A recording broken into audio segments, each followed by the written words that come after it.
into the most sacred foreign policy room, arguably, that we know of in existence in the United States. Donald Trump took a foreign leader into the most sacred foreign policy room, arguably, that we know of in existence in the United States, the Situation Room, and sat down across from him as his equal, and then put that man's intelligence team on the screen to tell him about why he needed to attack Iran. And I remind you, Joe Kent said 6 million times, the Israelis come to us and they give us intelligence to get us to do what they want us to do in the region, strictly for the purposes of us coming over there to do the work, and they did it again.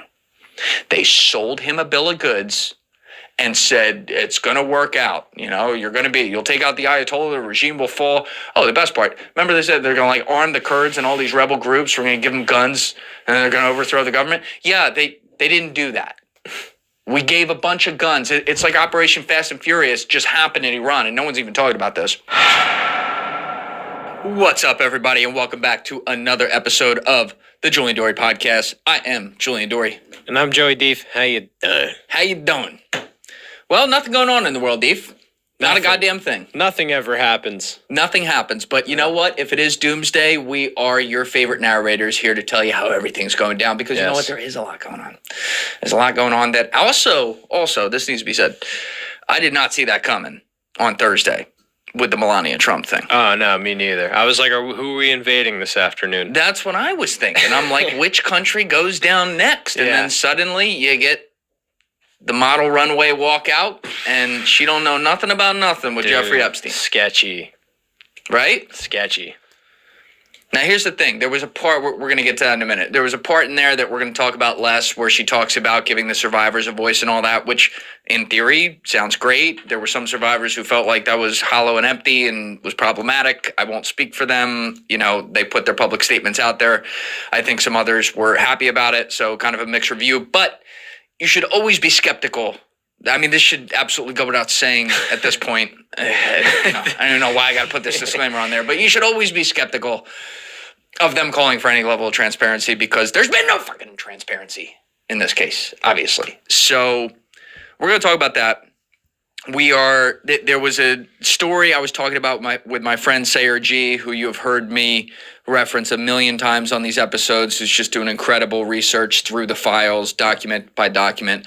There's a story that he found that I do want to cover, but we're not going to do that one today because I have to look at it a little bit more, but pretty crazy stuff. And he and I are also, like I've already said, working on getting a podcast done and getting in here. I also do want to mention, as usual, we've been putting out 2 to 3 guest episodes a week. In the middle of these, I'm going to talk later about kind of where I see these episodes being as their own show within this whole thing. It's a separate thing, but that's the heart and soul of my podcast. That's what I've done forever. That's my favorite part to do. This is a nice little fun added thing because me and my boy Deef get to roll with it once a week and go through what's going on in the world. But I'm going to continue to cover all different fucking topics. It's just wherever my interests are, and I hope you guys are checking that out throughout the week. But we are, of course, going to talk about the updates on the war and what's going on there, because there is all kinds of he said, she said, he said, they them said, he them boys said,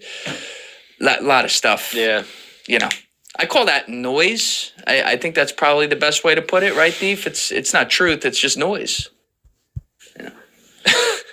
Just saying, we always have to put that asterisk on things. It's all spec. So we'll talk about that. And the other thing is, Deef and I have been looking at this missing scientist story. I don't know if we're going to get to that today, because there is a lot on the bone with some of the other stuff I just mentioned that we really have to get to in detail, because I want to cover the full spectrum of things. But we will be getting to that scientist story, whether it's this week or one of the next 2 episodes, because there's also a lot going on there. If you haven't heard about this, these are different high-level science people, mostly related to space and maritime international type stuff, if you know what I mean. But the real stuff with NASA, who have been dead or disappearing over the past 2.5-ish years. Is that about right, Deef? So you call it almost 3 now. Almost 3 now. And so it's like, is there a there? Probably. But is it everything that's being marketed as right now? I don't know. That said, there is no doubt that some of these people are people who are attached to serious scientific projects. Very. And when you see that you don't even get a cause of death or an update on the missing persons thing, you some of them think. not even publicly announced. That's right. It's not good. It's not good. It's not good. So we will get to that. But let's start off with our wonderful First Lady, Melania Trump, because this was... I'm not interested in that story. I think that there's a lot more important things to cover. I think this should be last, just to tie it in if you think you understand why she did it. But no way. I ran Spear. Specifically, she just says it was a friend. Let's continue what she said, Deef, because there's going to be a lot of context on those rumors in a second. Paths with Epstein was in the year 2000 at an event Donald and I attended. Well, he covers a lot of this.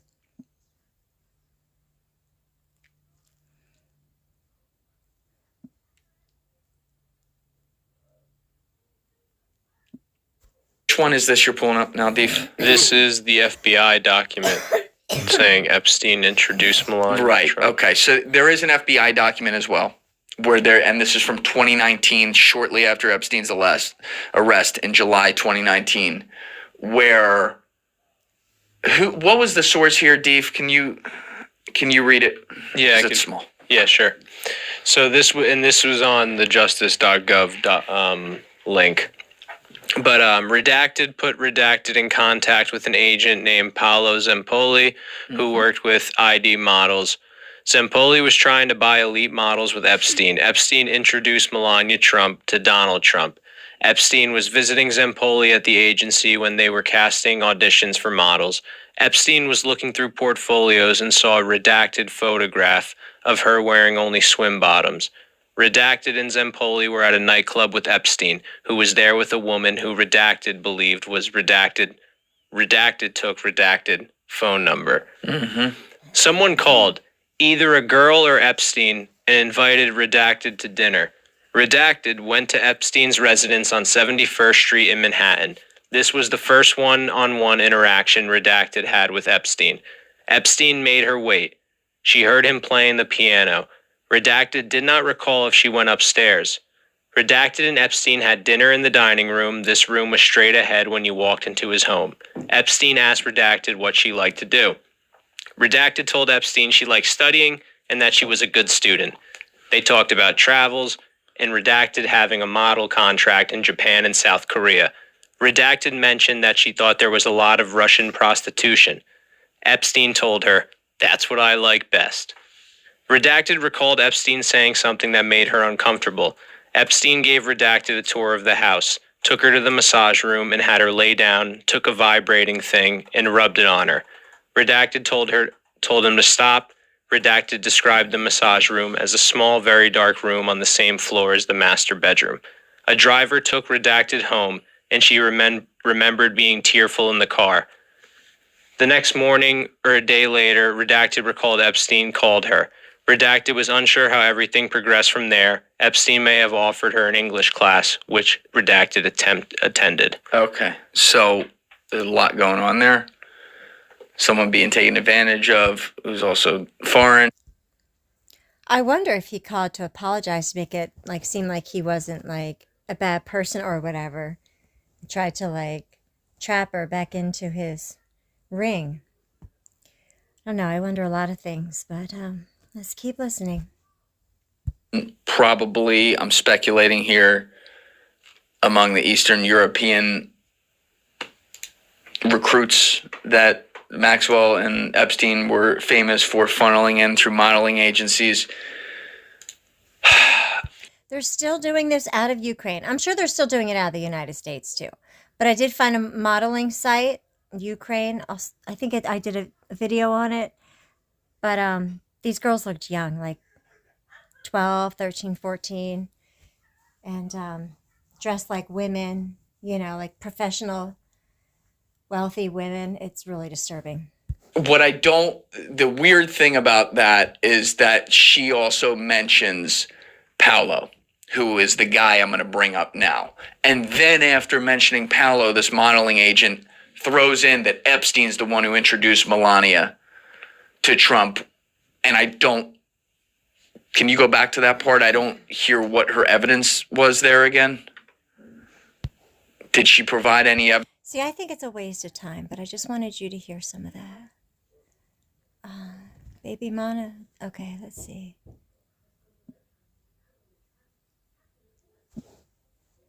Is because Paolo Zampoli, who is a fucking ex-modeling agent, as I said, longtime friend of Donald Trump, is currently a special envoy to, what is it again, Beef? The grooming industry. Like, this is a problem with Trump. He hires some of these, like, New York cronies to jobs that they have no fucking qualifications for.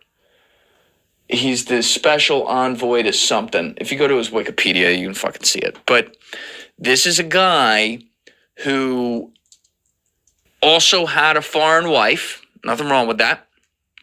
Who did not have all her papers. Yeah, he's a special representative for global partnerships, whatever the fuck that means. Like what is a modeling agent doing for the United States government? Representing as an envoy for global partnerships. Like, are we partnering on, like, finding... It is their trafficking ring. Their human trafficking ring. It's probably the girls, because they like them young, like 12, 13, 14, some even younger. Models to bring to the U.S.? Like, what are we doing? Maybe. It's stupid. But that's neither here nor there. This guy had a child with a woman named Amanda Ungaro. Mm-hmm. Am I saying that right, Thief? Yep. Who, again, we're not just going to give you the headline tweets here. We're going to give you all the context because it's more than what they were just putting out in these stories. Who was deported. And she was deported at the request of Paolo Zampoli, meaning he called a senior ICE agent that he knew through his contacts at the administration and said, the mother of my child has some potential immigration issues, deport her. It's not that simple. It's dirty. It's dirty. There's nothing about this that doesn't feel dirty as fuck. But when he did that, and this is what did not make a lot of the headlines, Amanda had been arrested for fraud in the United States. Now, that could just be a nasty guy like Paolo finding an opportunity because, his ex-wife or whatever she was to him at this point, mother of his kid, though, who he didn't like, now had a black eye on her. And so he could take advantage of that to also potentially screw over his kid in the process because he's selfish about it or whatever. But it's not like he just called up ICE and said, hey, my ex-wife who's chilling in her house right now. Go get her. Go get her. It's not that simple. He did do that, but she had been arrested. Now let's look at the story as to why she was arrested for fraud, because you hear fraud and you're like, oh my God, she must just be a total scumbag. This one's a little weird though. So back in June 2025, she was arrested with a man named João Batista Cunha de Arroyo, who was a Brazilian doctor.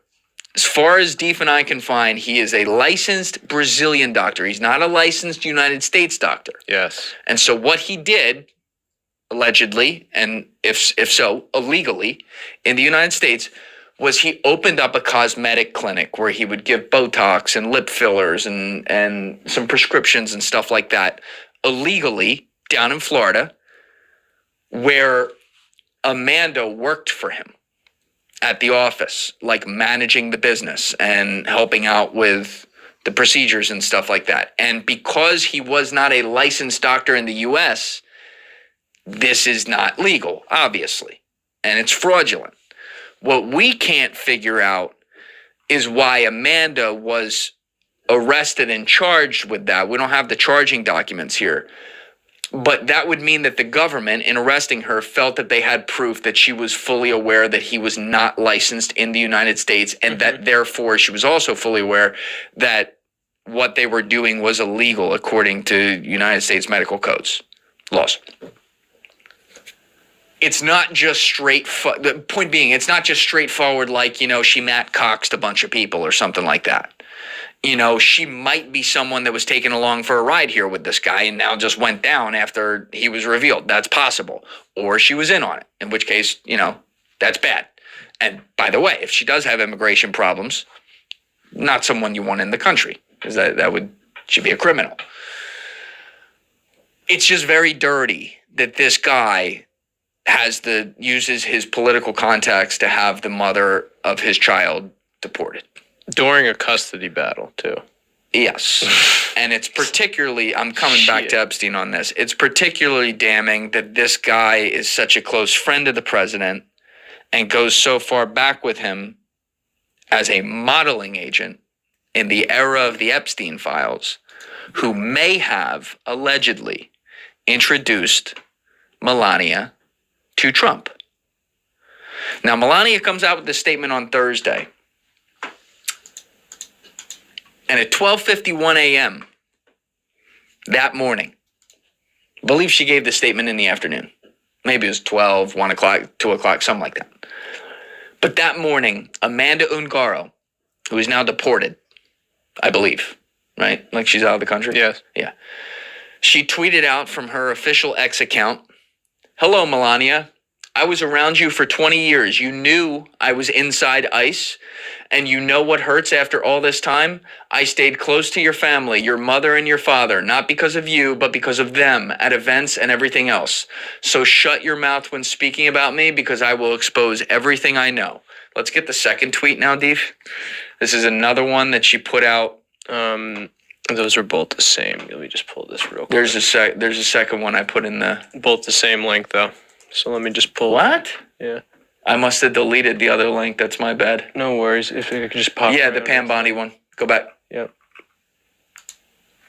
So, Amanda Ungaro, the day before that, on April 8th, added Pam Bondi, who's no longer the AG. So I'm a little confused why she was doing that. But she said, "Are you already aware of the situation? Do you fully understand the extent of the information I possess regarding you and the individuals associated with you?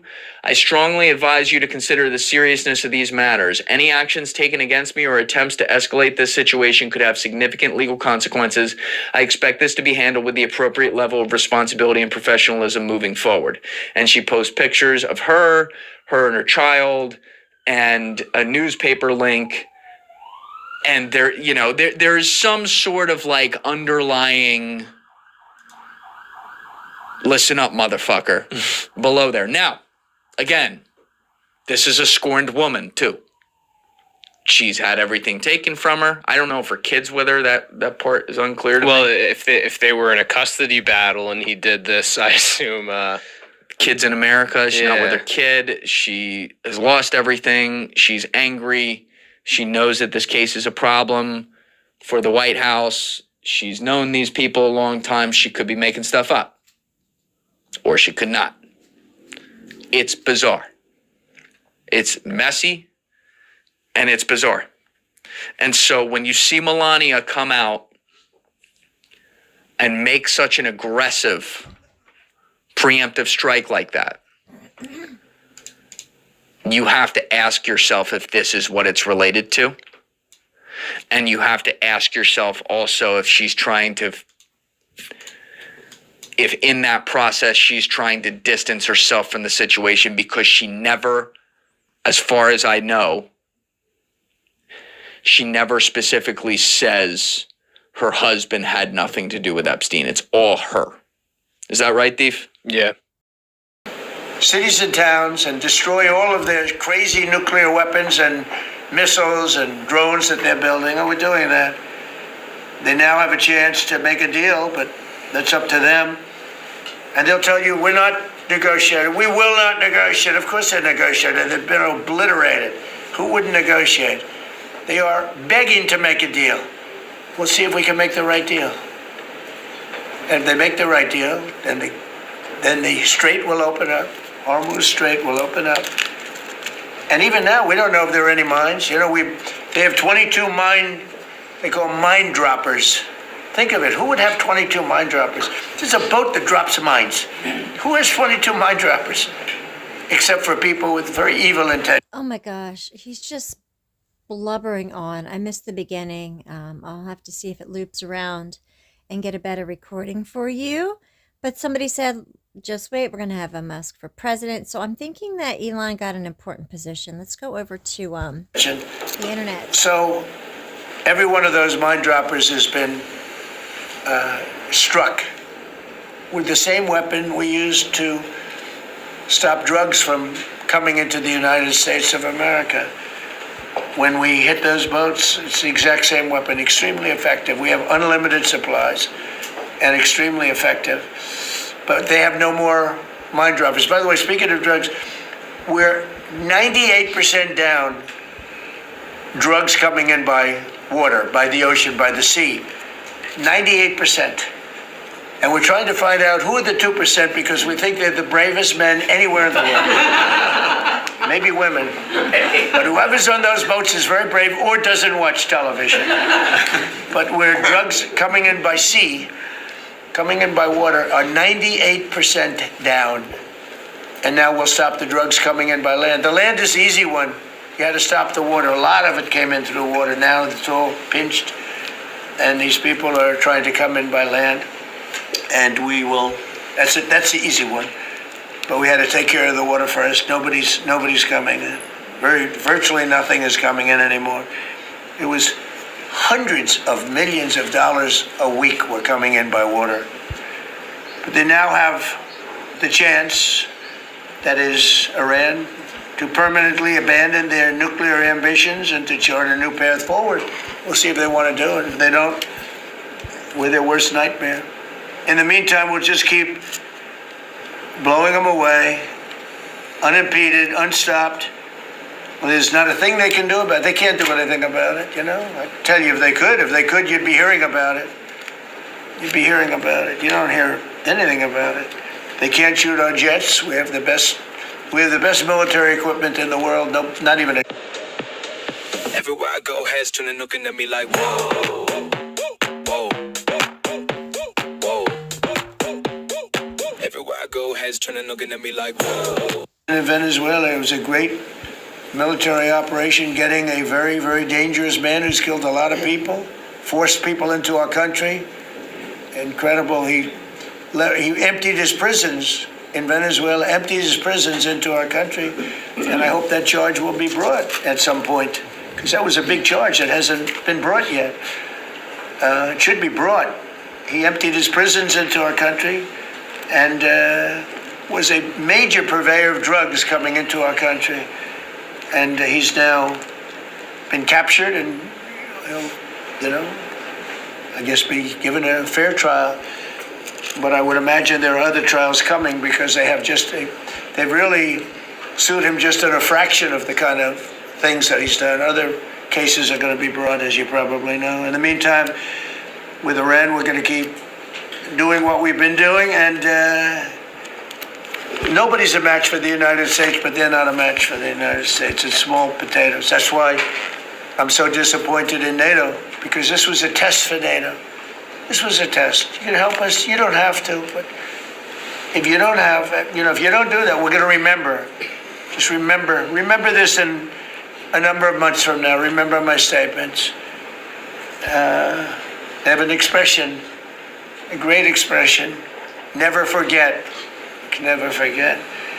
So as we end threats to America abroad, we're focused here at home on building the greatest economy in the history of the world. Now, before this started, the Dow hit 50,000. The S&P hit 7,000. Both of those. And this is more than yesterday, and this is the beginning. I am confident that shipping traffic will continue to increase on a daily basis, even before we secure the straits. Turning to the home front, the U.S. economy remains strong. We had vote by mail-in ballot because I couldn't be there because I had a lot of different things. But we have exceptions for mail-in ballots. You do know that, right? So if you're away, we have an exception. If you're in the military, we have an exception. If you're in a business, they didn't want to get involved. And I believe that's going to cost them dearly. Thank you very much, everybody. Thank you. Thank you very much. Thank you, Mr. President. Keep moving. Thank you, guys. Keep moving. Thank you. Thanks. Keep moving. Hitting Iran's military capabilities at a level that few people have ever seen before. People never knew there was such a capability. We have the strongest military anywhere in the world by far. I built it during my first administration, and I used it during my second administration.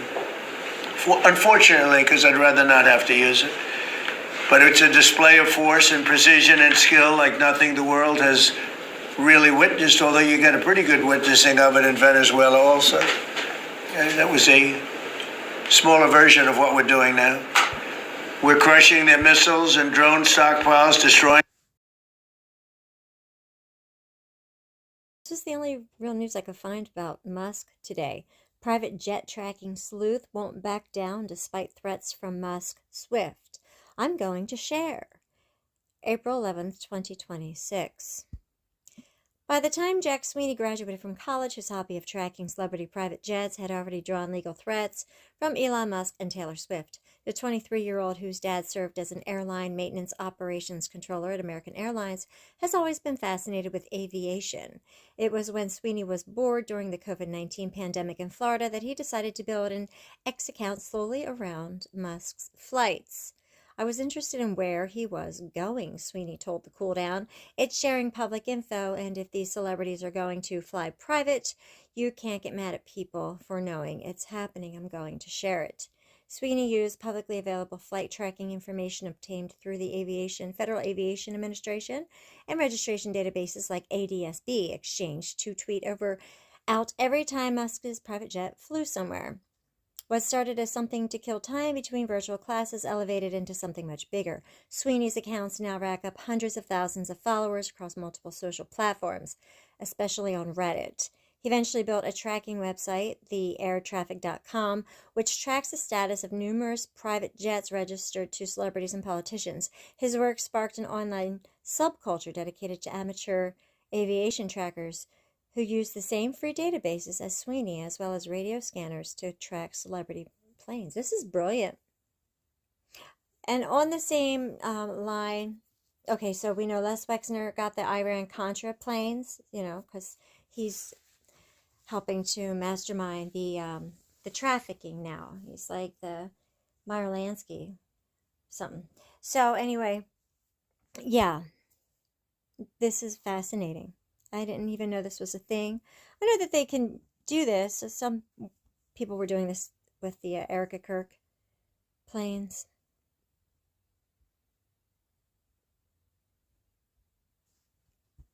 Yeah, no, I don't know. It was suspended from X in 2022 after Musk said he took legal action against Sweeney, accusing him of putting Musk's family at risk. Per the BBC, in 2024, the legal team behind pop singer Swift accused Sweeney's jet tracking account of being stalking and harassing behavior, the Washington Post reported. Sweeney denies both accusations and emphasizes that he gets all his information from public and free online data. Musk's X and Mark Zuckerberg's Meta have since banned all flight tracking from their platforms because of the risk of physical harm to individuals. Well, why are they so paranoid that people would want to hurt them? They have 18 lawyers, and anybody can send letters. It doesn't mean they're going to follow through, Sweeney told the Cool Down. It's just a threat.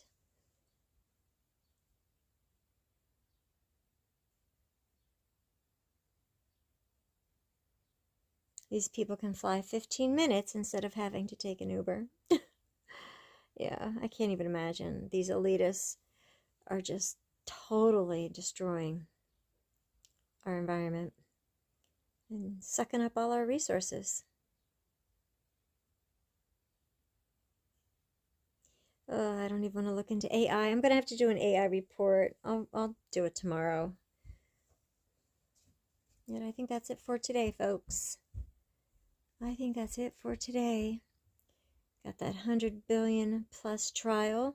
Did you hear about that one? OpenAI accuses Musk of ambush as 100 billion plus trial looms. They're ridiculous, aren't they? They're stupid little games. That's all she wrote.